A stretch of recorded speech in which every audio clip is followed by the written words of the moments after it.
दूसरा बाब, आस पास। जब शऊर की आंख खुली तो अपने आसपास 4 बड़े भाइयों और एक छोटे भाई मोहम्मद रमजान को पाया। नर्म दिल वालदा और शफीक वालिद और 4 भाइयों से भरा हुआ घर नजर आया।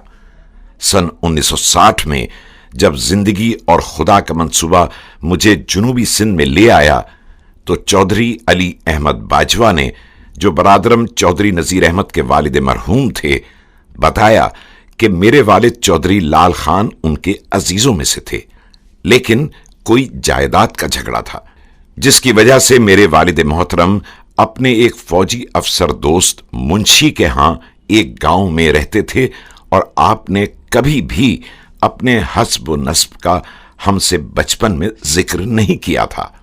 जफरवाल जिला सियालकोट में वालिद साहब ने हम छोटे लड़कों की तालीम की खातिर मकानात बनवाए, क्योंकि स्कूल गांव से दूर पड़ता था। लड़कियों को तालीम दिलवाने का ना ही दस्तूर था और ना ही खुदा ने मेरे वालिदैन को कोई बेटी दी थी। मेरे वालिद खुद फौजी थे और गालिबन पहली जंग अजीम में सूबेदार थे, क्योंकि मुझे याद है कि डॉक्टर महाराज किशन जब गैर हाजिर होते थे तो पेंशन याफ्ता फौजी अपनी तस्दीक के सिलसिले में वालिद साहब की तरफ रुजू करते थे। मैंने अपने होश में अपने वालिद साहब को कोई मेहनत तलब काम करते नहीं देखा था। भाई सब बड़े थे और उस वक्त की बारानी जमीन जो नाला डेक के किनारे पर थी इतनी गंदुम पैदा कर देती थी कि हमें अनाज खरीदना नहीं पड़ता था। घर में फारिगुल बाली थी, मोहब्बत और प्यार था, वालिदा की ममता और वालिद की शफकत थी, भाइयों की तरफ से प्यार था। बरादरी में और माहौल में वालिद मोहतरम की दरवेशाना जिंदगी की वजह से बहुत इज्जत थी। वालिद साहब कभी भी किसी अपने मुकदमे या क़िज़्ये के लिए किसी अदालत में नहीं जाते थे, लेकिन अगर किसी पर ज्यादती होती और वो अपनी गुर्बत की वजह से इंसाफ को खरीद न सकता तो उसके लिए आप सब कुछ करने पर आमादा रहते थे। वालिद साहब से जंग और लड़ाई की कहानियां और अफ्रीका के जंगलात में पेश आने वाले वाकयात सुनने में मजा आता था। जब हम अक्सर वालिद की मर्जी के खिलाफ उनको किस्से और कहानियां सुनाने पर मजबूर करते तो वो न चाहते हुए भी सुना दिया करते थे। अचानक रमजान को गालिबन निमोनिया हो गया था और वो चंद ही दिनों में चल बसा। अब मैं अकेला रह गया।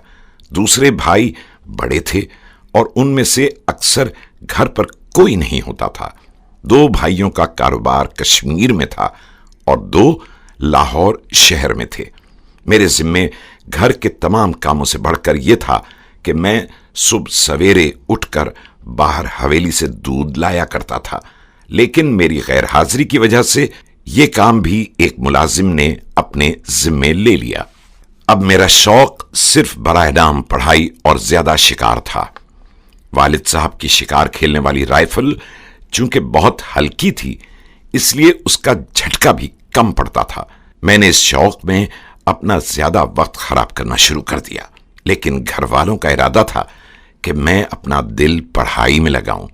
इसी मसलहत के तहत मुझे जम्मू के महाराजा रणबीर सिंह हाई स्कूल में दाखिल करवा दिया गया, जहां पर बाकी मज़ामीन के अलावा घुड़सवारी लाजमी मजमून था। मैं इसमें बहुत खुश था, लेकिन भाई खुदा बख्श मरहूम को यह शिकायत थी कि स्कूल में मजहबी पढ़ाई नहीं है।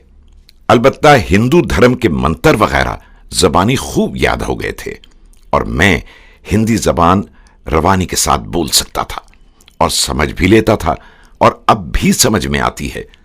सो भाई साहब ने मुझे जम्मू के इस्लामिया हाई स्कूल के बोर्डिंग यानी हॉस्टल में दाखिल करा दिया, जो बोर्डिंग कम और यतीम खाना ज्यादा था। बोर्डिंग हाउस से गैर हाजिरी की शिकायतें आने लगीं, क्योंकि मैं दिन में किसी वक्त जब भाई कारोबार में होते थे तो खाना खाने घर चला जाया करता था। एक रोज जुमे की छुट्टी थी। मुझे दुकान पर बड़े भाई ने तलब किया। पड़ोस में एक हलवाई की दुकान पर एक 7-8 बरस का बच्चा काम करता था। اس کو بلوا کر بھائی صاحب نے سوال کرنا شروع کر دیے۔ برخوردار، تم صبح کتنے بجے اٹھتے ہو کام کے لیے؟ جی کوئی 3 بجے اٹھتا ہوں، رات کے سارے جھوٹے برتن صاف کرتا ہوں، پھر صبح کو پوری حلوے کی کڑھائیاں وغیرہ مانجتا ہوں، اور پھر پورا دن آپ کے سامنے کام میں لگا رہتا ہوں۔ رات سوتے کتنے بجے ہو؟ 11 بجے سے پہلے کبھی نہیں، لڑکے نے جواب دیا۔ پھر میری طرف بھائی جی مخاطب ہو کر کہنے لگے کہ یہ بھی کسی ماں کا بیٹا ہے جو 24 گھنٹے میں صرف 4 گھنٹے سوتا ہے۔ تم نہ تو پڑھتے ہو نہ ہی کوئی کام کرتے ہو، تم موقع سے فائدہ اٹھاؤ، انسان بنو، ورنہ زندگی تمہارے لیے مشکل ہوگی۔ ان باتوں کو گویا میں نے اپنے لیے ایک چیلنج قبول کیا اور ارادہ کر لیا کہ اب میں اپنی زندگی کی راہ خود متعین کروں گا۔ مجھے دوسروں کی مہربانیوں پر زندہ نہیں رہنا چاہیے۔ چنانچہ سب چیزوں سے دل اچاٹ ہو گیا۔ مارچ میں 10ویں جماعت کے پکے امتحان تھے، لیکن ہم امتحانات سے پہلے ہی فرار ہو گئے تھے۔